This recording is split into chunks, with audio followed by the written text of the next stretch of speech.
What's up guys, welcome back to another level. Today I will play a new level, but this level is very interesting. আজকের লেভেলটি খুবই মজাদার হতে চলেছে। চলো guys আজকে মিষ্টির রুমের ভিতরে ঢোকা যাক। আজকের গেমের শুরুতে আমরা দেখতে পাইলাম মিষ্টিটা হচ্ছে একটা জোকারকে আটকে রাখছে। আজকে হচ্ছে আমাকে সেই জোকারকে মুক্ত করতে হবে। I don't know where is he, but I have to find now.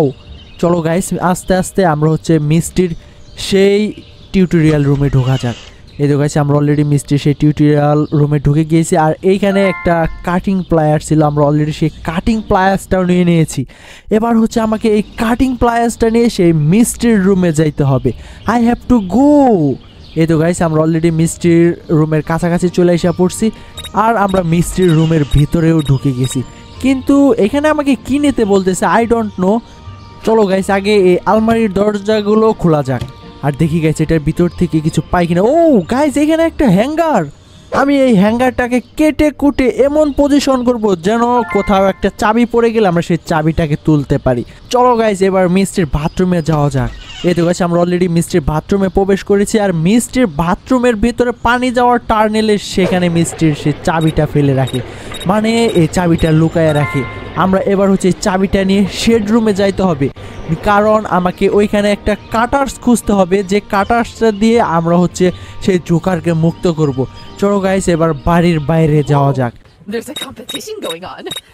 এই তো বন্ধুরা আমরা অলরেডি লাফ পারতে মিষ্টির বাড়ির বাইরে চলে এসে পড়ছে, এবং আমরা অলরেডি শেড রুমের কাছাকাছি। এই তো গাইস এবার শেড রুমে ঢোকার পালা, আর আমরা অলরেডি শেড রুমেও ঢুকে গিয়েছি। কিন্তু শেড রুমে তো আমরা এই চাবিটা ব্যবহারই করলাম না। তবে এই চাবিটার ব্যবহার কোথায় আই ডোন্ট নো। চলো গাইস সেই জায়গাটাকে খুঁজে বের করা যাক। এই জায়গাটা কোথায় আছে যেখানে আমরা এই চাবিটাকে ব্যবহার করব। ও গাইস এবার হচ্ছে আমাকে গ্রাউন্ডে যাইতে বলতেছে, মানে হচ্ছে সেই জোকারটার কাছে। সেই জোকারটা হয়তো আন্ডারগ্রাউন্ডে আছে। এই তো গাইস আমরা অলরেডি মিষ্টির দরজার সামনে চলে এসে পড়ছি। এবার হচ্ছে আমাকে মিষ্টির রুমের ভিতরে ঢুকতে হবে। মিষ্টি কোথায় আছে আমিও জানি না। চলো গাইস এবার মিষ্টির টিভি রুমে ঢোকা যাক। আমরা টিভি রুমে ঢুকে গিয়েছিলাম, এবার আমাকে সিঁড়ির পেছনে যাইতে বলতেছে। আরে ইয়ার এবার আমাকে কোথায় যাইতে বলতেছে? আমরা অলরেডি সিঁড়ির পেছনে চলে এসে পড়ছি। ও গাইস এখানে সেই চাবিটা ব্যবহার করা যাক, দেখি আমরা এই চাবিটা এখানে ব্যবহার করতে পারি কিনা। ওয়াও গাইস আমাদের এই চাবিটা অলরেডি ব্যবহার করা কমপ্লিট হয়ে গেছে, কিন্তু সেই জোকারটা কোথায় I don't know where it is.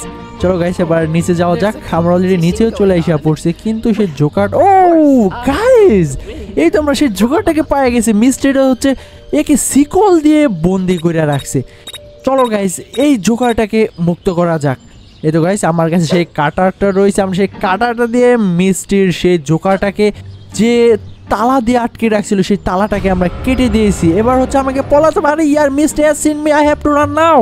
কারণ মিষ্টি আমাকে দেখে ফেলছে। এবার আমাকে দৌড়াতে হবে, যত দ্রুত সময় বাড়ির বাইরে যেতে হবে। আর এই মিষ্টি এবার থাইমা গেছে। যাই হোক গাইস আমরা মিষ্টির হাত থেকে বাইচে গেছি, আর যত দ্রুত সম্ভব আমাকে বাড়ির বাইরে চলে যাইতে হবে।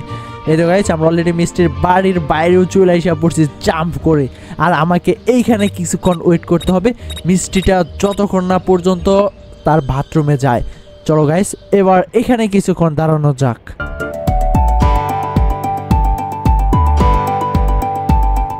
ও মিষ্টিটা যখন সেই জোকারটাকে নিয়ে তার স্থান পরিবর্তন করতেছিল, কিন্তু যখনই জোকারটা বাইরে আসছে তখনই মিষ্টিকে পাশ কাটিয়ে জোকারটা দৌড় মারে। তার পরবর্তীতে মিষ্টি খুবই রাগান্বিত হয়ে যায় এবং সে চিন্তায় পড়ে যায় এটা কেমনে হইলো। যাই হোক গাইস এই রাউন্ডটার জন্য তোমরা অবশ্যই একটা লাইক করে দেবে। যারা সাবস্ক্রাইব করো না দ্রুত সাবস্ক্রাইব অ্যান্ড ফলো করে দাও।